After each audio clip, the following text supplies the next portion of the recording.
Hello, welcome to Sumo biology online classes. चलिए हम लोग पढ़ रहे थे chapter anatomy of flowering plants. In the last lecture we have discussed about anatomy of dicot stem, monocot stem, dicot root, monocot root and dicotyledonal leaf and monocotyledonal leaf. Now we are going to discuss secondary growth. In this lecture the topic is secondary growth. Okay, so let's start with secondary growth. The growth of roots and stems in length with the help of apical meristem is called primary growth. तने की लंबाई या जड़ की बढ़ना, length का बढ़ना, वो प्राइमरी ग्रोथ है. Apart from primary growth most dicotyledonous plants exhibit an increase in girth. Primary growth के अलावा लंबाई का, लेंथ का बढ़ना या हाइट का बढ़ना, उसके अलावा गर्थ भी बढ़ रही है डाइकोटिलेडनस प्लांट की, तो उसको हम लोग बोल रहे हैं this type of growth is this increase is called as secondary growth. The tissue involve in secondary growth are two lateral meristems, vascular cambium and cork cambium. और ये जो तने की स्टेम की जो डायमीटर बढ़ रहा है, जो उसकी गर्थ बढ़ रही है, वो बढ़ रही due to the division in lateral meristem. And these two lateral meristems are vascular cambium and cord cambium.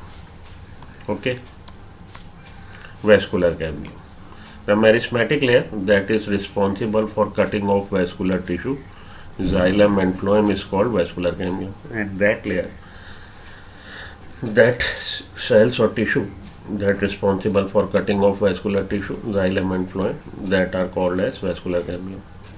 The meristematic layer that is responsible for cutting off vascular tissues, xylem and phloem, is called vascular cambium. In the young dicot stem, it is present in patches. In young dicot stem, it is present in patches as a single layer between xylem and phloem.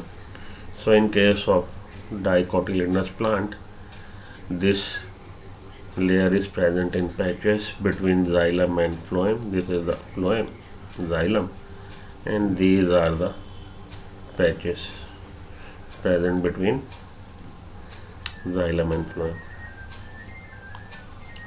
So these are the single layer patches of meristematic cells which are present from beginning. This type of cambium is known as primary cambium, and this cambium which is present between vascular patches, vascular tissues in patches, this cambium is called as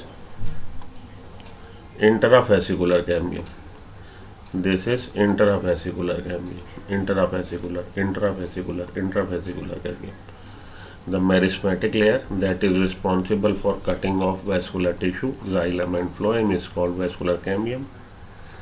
And in the young stem, it is present in patches as a single layer between xylem and phloem. Later it forms a complete line, and later on, when these cells that are adjacent to the vascular bundle, in between the vascular bundle, these are the medullary rays. These cells by means of dedifferentiation acquires meristematic activity.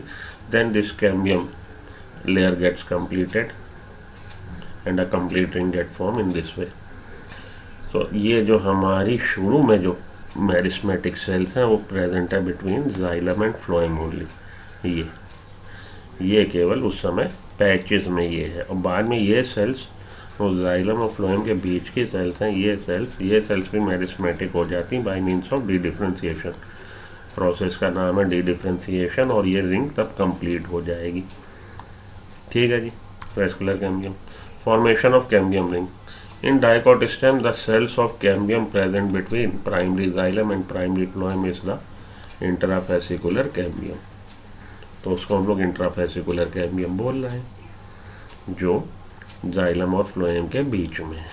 The cells of medullary rays adjoining this intrafascicular cambium become meristematic and form the interfascicular cambium. अब ये वाली sales जो है, ये sales भी meristematic sales में convert हो जाएंगी, एक्वायर कर लेंगी, रीगेन कर लेंगी पावर ऑफ डिवीजन, और ये हमारा तब पूरा हो जाएगा कैम्बियम की रिंग, क्योंकि ये पहले ही मौजूद है.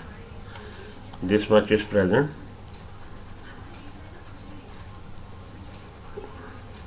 ये पहले से ही मौजूद है, प्रेजेंट फ्रॉम अर्लियर। ये है हमारा इंटराफेसिकुलर कैम्बियम जो जाइलम और फ्लोएम के बीच में, वेस्कुलर कैम्बियम। और ये रिंग कंप्लीट हो जाएगी जब ये वाली सेल्स भी मेरिस्मेटिक सेल्स में कन्वर्ट हो जाएंगी, एक्वायर कर लेंगी मेरिस्मेटिक एक्टिविटी, तब ये रिंग लेयर कंप्लीट हो जाएगी। The cells of medullary cells adjoining this intrafascicular cambium becomes meristematic and form the interfascicular cambium. Thus a continuous ring of cambium is formed, और इस तरह से एक कंप्लीट रिंग कैम्बियम की बन जाएगी। एक्टिविटी ऑफ कैम्बियम रिंग, अब cambium ring बनने के बाद क्या होगा? The cambium ring becomes active and begins to cut off new cells both towards the inner side and towards the outer side.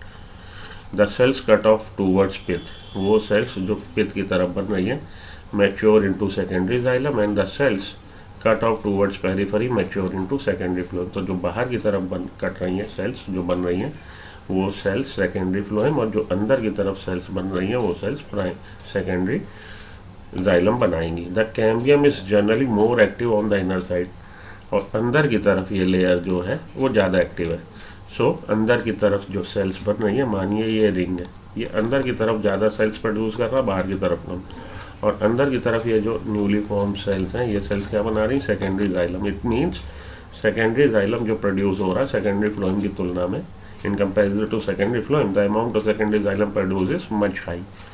As a result the amount of secondary xylem produce is more than the secondary phloem and soon forms a compact mass, और धीरे से वो बाद में compact mass बना लेगा। The primary and secondary phloem gets gradually crushed, primary phloem और secondary phloem gradually धीरे धीरे वो क्रश्ड हो जाएगा, नष्ट हो जाएगा, due to continued formation of accumulation of secondary xylem, क्योंकि सेकेंडरी जाइलम बहुत तेजी में बन रहा है, ज़्यादा बन रहा है, अंदर की तरफ वो बनता चला जा रहा है और इकट्ठा हो रहा है। The primary xylem remains however remains more और less intact, primary xylem intact रहेगा इन और अराउंड द सेंटर, सेंटर में या सेंटर के आसपास प्राइमरी जाइलम इंटैक्ट है।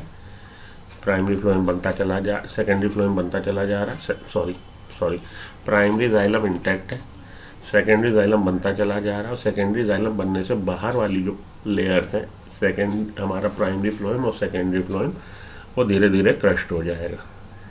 तो primary xylem remains more or less intact, primary xylem remains more or less intact in or around the center, secondary xylem produce in more number, due to this primary and secondary phloem get gradually crushed.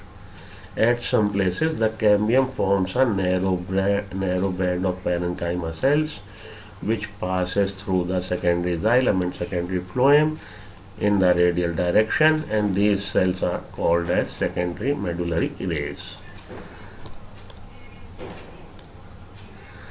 So this is the mechanism, this is the process of secondary growth in dicot stem.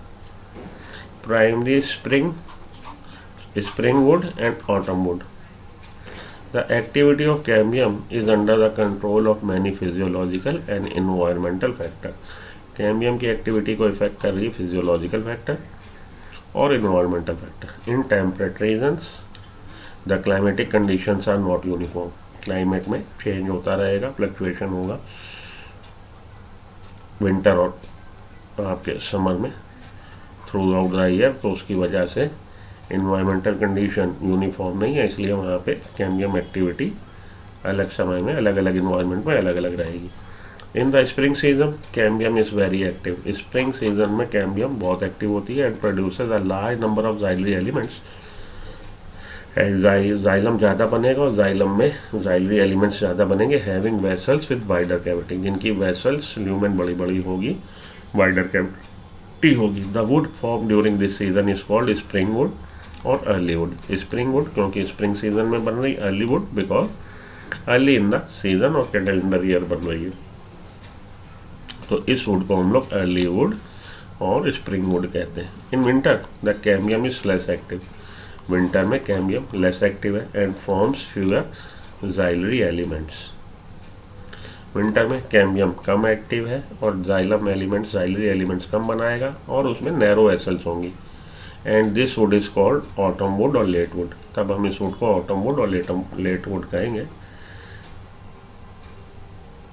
The spring would is lighter in colour, vessels बड़ी हैं, lumen चौड़ी है तो light colour की है and hence lower density, और density भी lower है। Whereas the autumn wood is darker and has a higher density, इस वुड की डार्कर है, darker in appearance and has a higher density.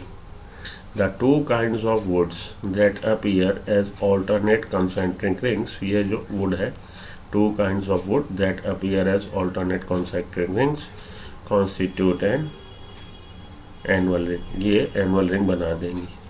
ये दो तरह की वुड, लाइटर कलर की और डार्कर कलर की, बना देगी annual ring. Annual ring seen in cut stem give an estimate of the age of the tree, जब आप इन एनुअल रिंग्स को गिन लोगे तो आपको एज का आइडिया लग जाएगा ट्री की। Dendrochronology is the science of counting and analysing annual growth rings of tree, तो ये आपका एनसीईआरटी से बाहर का है। Dendrochronology science of counting and analysing annual growth of tree. तो ये देखिए, ये आपकी early wood late wood, early wood late wood, तो इन दोनों को मिला के हम ये अर्ली वुड कह रहा है, ये darker in colour late wood. तो ये हम लोग की डार्कर इन कलर कौन सी, लेट वुड, ये अर्ली वुड है। ग्रोथ रिंग इसको दोनों को मिला के गिन रहा है, अर्ली वुड ये लाइटर कलर, ये डार्कर कलर की लेट वुड, और दोनों को मिला के हम लोग एक एनुअल रिंग को काउंट कर रहे हैं। ठीक है भैया, ये वाला आपका स्प्रिंग में बना, ये स्प्रिंग में बना लाइटर वाला, वाइडर होगा, लेस डेंसिटी होगी। ये ऑटमन में बना, कम बनेगा, हायर डेंसिटी होगी, डार्कर होगा। तो ये दोनों मिलके एक सीज़न को बता रहे हैं, ये दोनों मिलके एक सीज़न को बता रहे हैं, डार्कर वाला लाइटर वाला। तो इस तरह से आप गिन लिया, 1 2 3 4 5 जो भी है आपने गिने इतने रिंग्स, तो लगभग जो पेड़ है वो इतने साल पुराना है, उससे आपको एज का आइडिया लग जाएगा।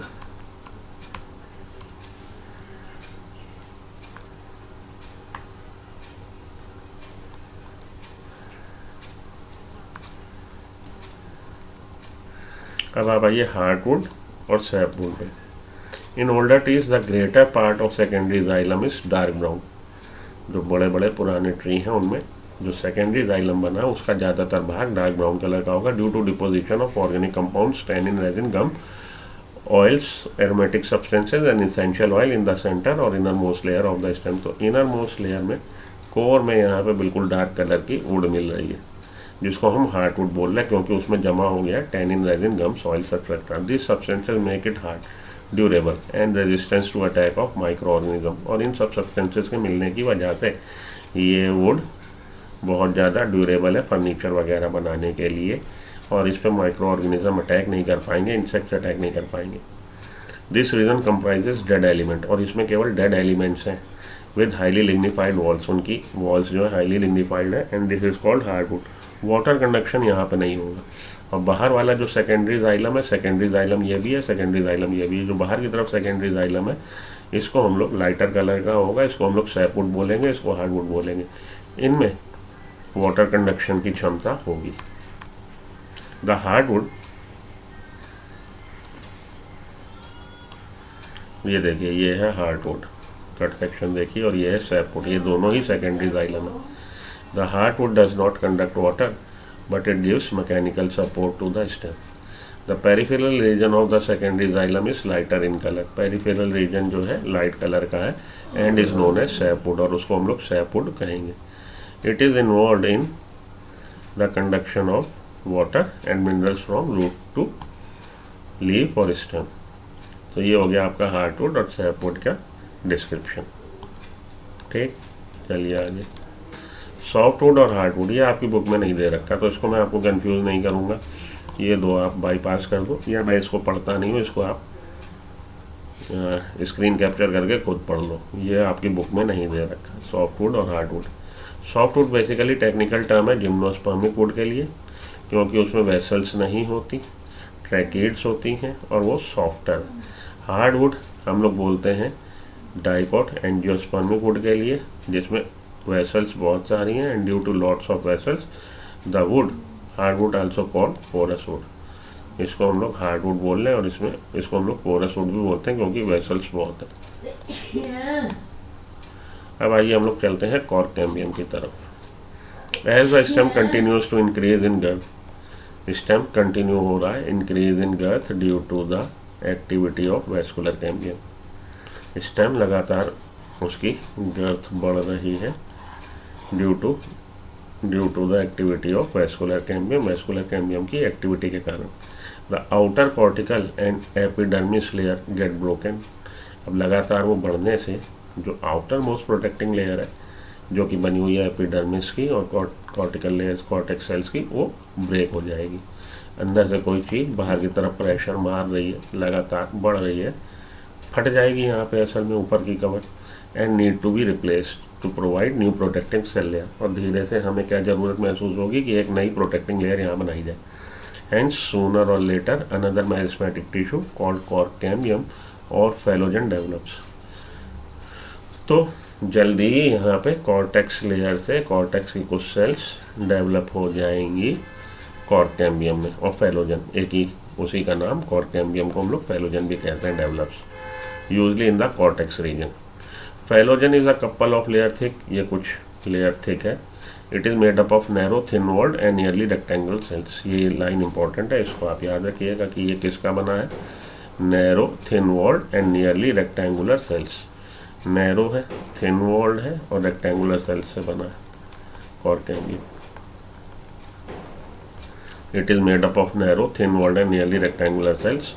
Phellogen cuts off cells on both side. Phellogen दोनों तरफ सेल्स बनाएगी, इधर भी सेल्स बनाएगी, इधर भी सेल, इधर भी सेल, इधर भी cell. Phellogen cuts off cells on both side. The outer cells differentiate into cork or phloem while the inner cell differentiate into secondary cortex or phloem.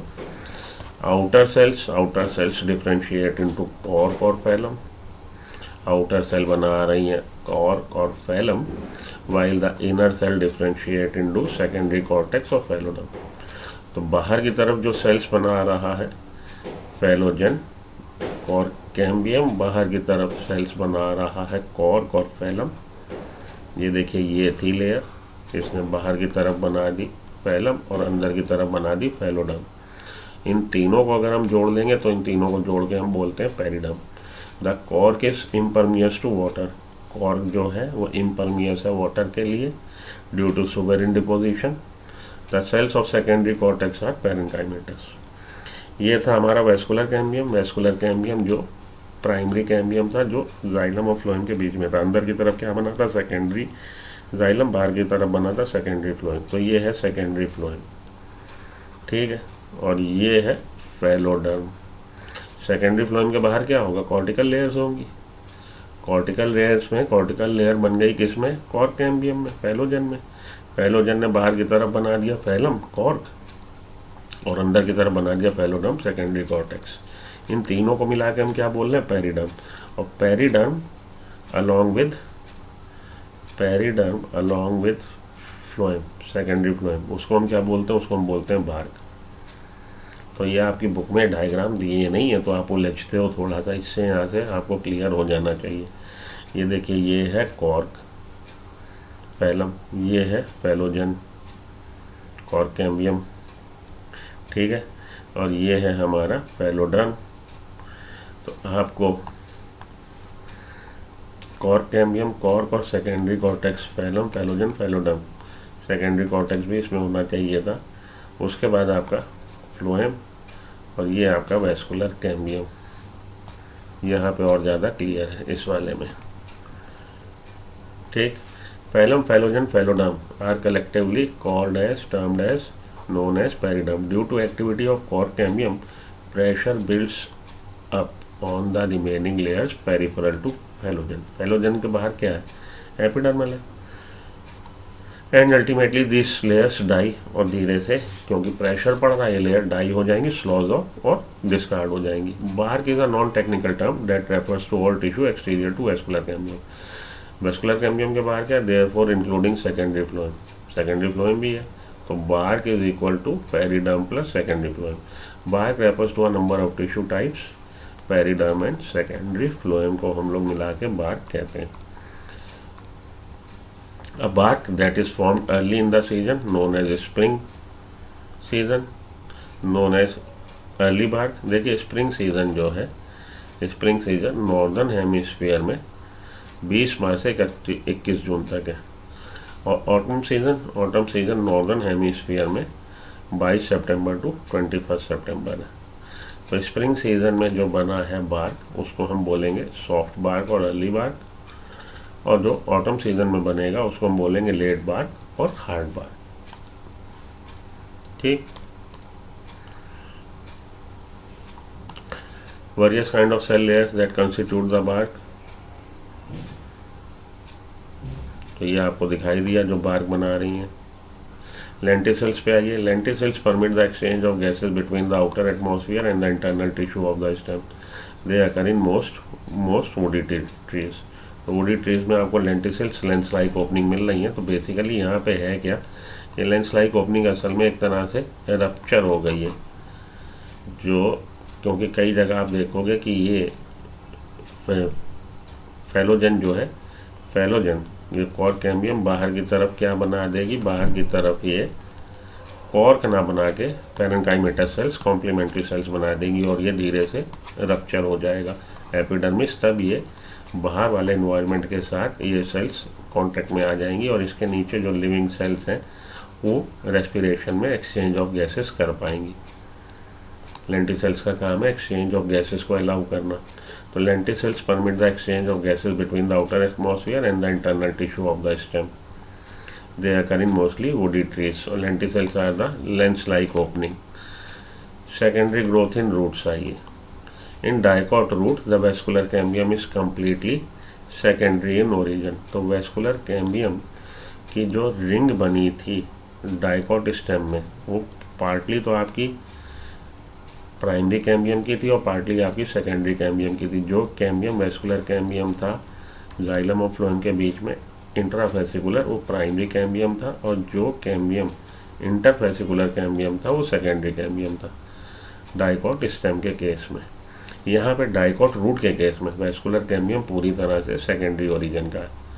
It originates from the tissue located just below the phloem bundle. तो ये बन रहा है ऐसे tissue से जो phloem bundle के नीचे हैं. अ पोर्शन ऑफ पेरिसाइकल टिश्यू, जो कि पेरिसाइकल टिश्यू है, एंड अबव द प्रोटोजाइलम. और प्रोटोजाइलम डाइकॉट रूट में बन रहा. तो डाइकॉट रूट में जो फ्लोएम बंडल के नीचे है और प्रोटोजाइलम के ऊपर है, वो सेल्स मेरिस्मेटिक सेल्स में कन्वर्ट हो जाएंगी, और इस तरह से कंटिन्यूस वेवी रिंग बन जाएगी, विच लेटर बिकम्स सर्कुलर. और जो बाद में डिवीजन होने से धीरे से वेवी रिंग से सर्कुलर शेप एक्वायर कर लेगी. Further events are similar to those already describe for a dicot stem. और बाकी के जो इसके इवेंट्स हैं वो डाइकॉट स्टेम के ही जैसे हैं. तो ये देखिए ये डायग्राम, तो ये है हमारा फ्लोएम के नीचे और ये प्रोटोजाइलम के ऊपर. फ्लोएम के नीचे और प्रोटोजाइलम के ऊपर ये बनना चालू है मेरिस्मेटिक सेल्स. ये देखिए ये इस तरह से धीरे से ए, ये बी, ये सी में ये एक वेवी रिंग बन गई कंप्लीट होके, और डिवीजन करते करते ये राउंड शेप इसने एक्वायर कर लिया. तो बाहर की तरफ ये क्या बना रहा, सेकेंडरी फ्लोएम. अंदर की तरफ क्या बना रहा, सेकेंडरी जाइलम. यहाँ पे आके आपका ये चैप्टर कंप्लीट. अब इससे रिलेटेड क्वेश्चन हम लोग कुछ लगाते हैं. ठीक है जी, चलिए ये चैप्टर तो आपका हुआ कंप्लीट. अब इससे रिलेटेड क्वेश्चन हम लोग लगाएं.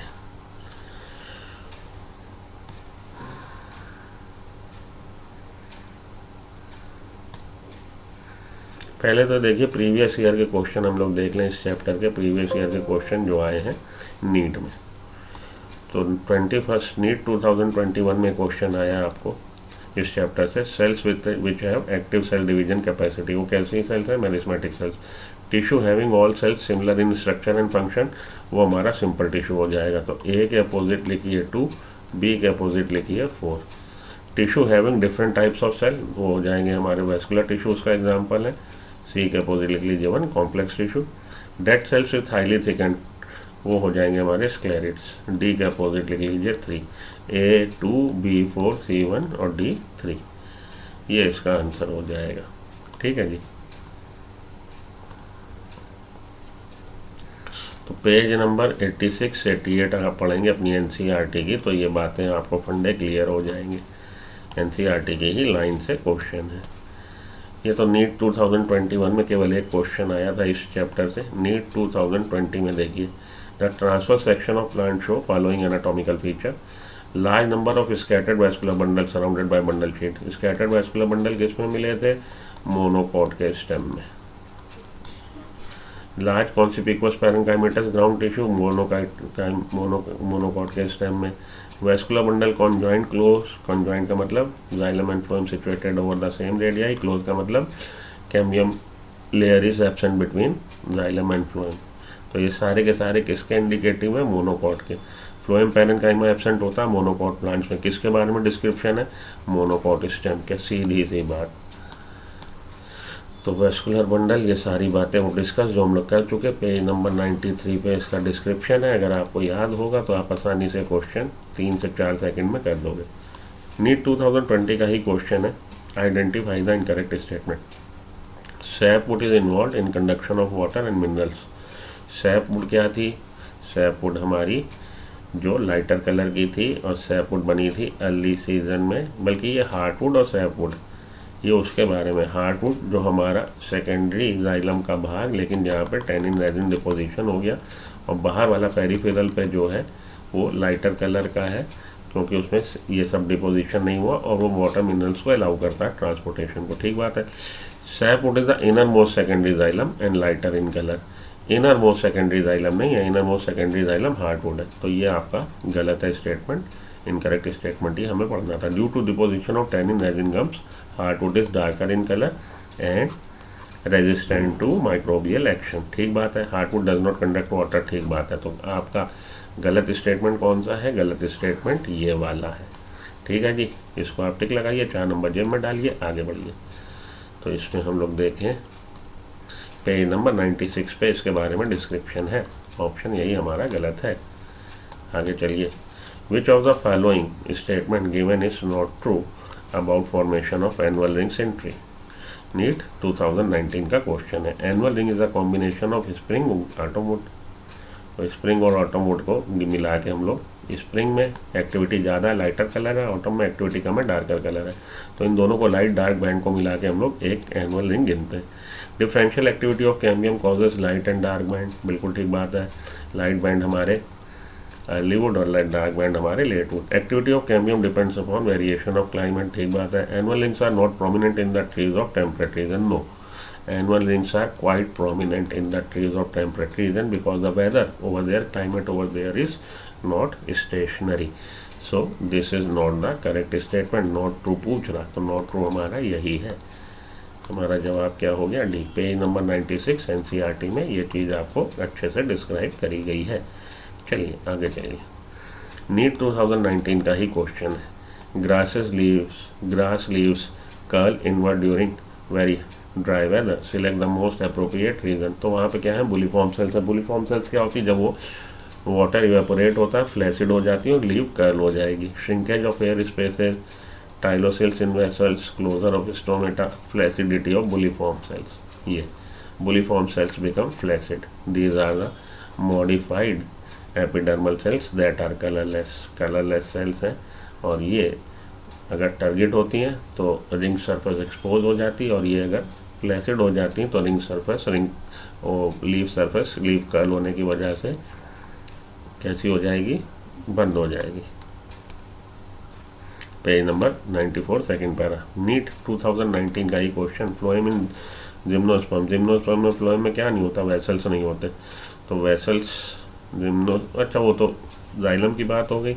और फ्लोएम में क्या नहीं होगा? फ्लोएम में कंपेनियन सेल्स नहीं होंगे और सीव ट्यूब्स नहीं होंगी। Both sieve tubes and companion cells are not present in case of gymnospermic phloem. Gymnosperm के फ्लोएम में ये दोनों चीज़ें नहीं होती। Phloem in gymnosperm lack both sieve tube and companion cell, page number 88 opening lines हैं, ध्यान से पढ़ लीजिए। Gymnosperm have albuminous cells and sieve cells, they lack sieve tubes and companion cells, page number 88 opening lines. तो NCERT पढ़ लीजिए, उसी से आपका बेड़ा पार होगा। देख लीजिए हर क्वेश्चन जो पिछले हम लोग पढ़ रहे हैं। Secondary xylem and secondary phloem in dicot stem are produce by, किसके द्वारा प्रोड्यूस होते हैं भाई? Apical meristem no, axillary meristem no, vascular cambium. Vascular cambium के कटे जो सेल्स कटती हैं वो बनाते हैं सेकेंडरी जाइलम सेकेंडरी फ्लोएम। तो पेज नंबर 94 पे साफ साफ ये लिखा है। The meristematic layer that is responsible for cutting of vascular tissue that is the xylem and phloem is called vascular cambium, vascular cambium. And these newly formed cells, these cut cells are then give rise to secondary xylem and secondary phloem। तो answer क्या है? हमारा answer है vascular cambium, वो vascular cambium है। Page number 94 पे ये बात लिखी है। प्लांट्स हैविंग लिटिल और नो सेकेंडरी ग्रोथ, तो कोनिफर्स, साइकेड्स, ये आपके जिम्नोस्पर्म है, आपकी बुक में दे रखा है कि एंजियोस्पर्म में deciduous angiosperm, angiosperm, dicot angiosperm secondary growth दिखाते हैं। उसके अलावा जिम्नोस्पर्म भी सेकेंडरी ग्रोथ दिखाते हैं। मोनोकॉट सेकेंडरी ग्रोथ नहीं दिखाते। Grasses are the example of monocot, so your answer should be grasses. This is also clearly mention in your NCERT. तो ये एनसीईआरटी के ये पिछले लास्ट ईयर के क्वेश्चन थे जिसको मैंने डिस्कस किया आपके साथ। 18 से लेकर 18, 19, 20, 21, 4 साल के। तो आपको ये भी पता लगा किस तरह के क्वेश्चंस आते हैं। तो नीट 2022 में आप 1 से 2 क्वेश्चन इस चैप्टर से एक्सपेक्ट कर सकते हो, और उसमें भी जो आपको क्वेश्चन आने की उम्मीद है वो क्वेश्चन आपको डिफरेंट टाइप ऑफ टिश्यूज से आ सकता है या आपका सेकेंडरी ग्रोथ से आ सकता है। ठीक है, तो इसको पढ़ लीजिए। और इससे रिलेटेड क्वेश्चन अभी मैं एक क्वेश्चन की भी सीरीज डालूंगा, उसमें 30-40 क्वेश्चन और डिस्कस कर दूंगा पूरे चैप्टर के। तो चैप्टर आपका कंप्लीट हो जाएगा। तो this chapter now get completed. आप इससे रिलेटेड क्वेश्चन लगा लीजिए, प्रैक्टिस जरूर करिए। क्वेश्चन के बगैर भला नहीं होना, क्वेश्चन की जरूर प्रैक्टिस करिए। तो मिलते हैं ब्रेक के बाद एक नए लेक्चर के साथ, एक नए चैप्टर के साथ। तो एंजॉय करिए। अगर मेरा ये आपको पसंद आ रही सीरीज़, लाइक करिए, अपने दोस्तों से शेयर करिए, मेरे चैनल को सब्सक्राइब कर लीजिए, और मेरे ऐप को सुमो बायोलॉजी ऐप है उसको डाउनलोड कर लीजिए। उस पर आप लोग के लिए टेस्ट सीरीज़ भी अवेलेबल है सुमो बायोलॉजी ऐप पे। तो टिल देन मिलते हैं नेक्स्ट क्लास में। Till then good luck, good bye, have a nice day, thank you.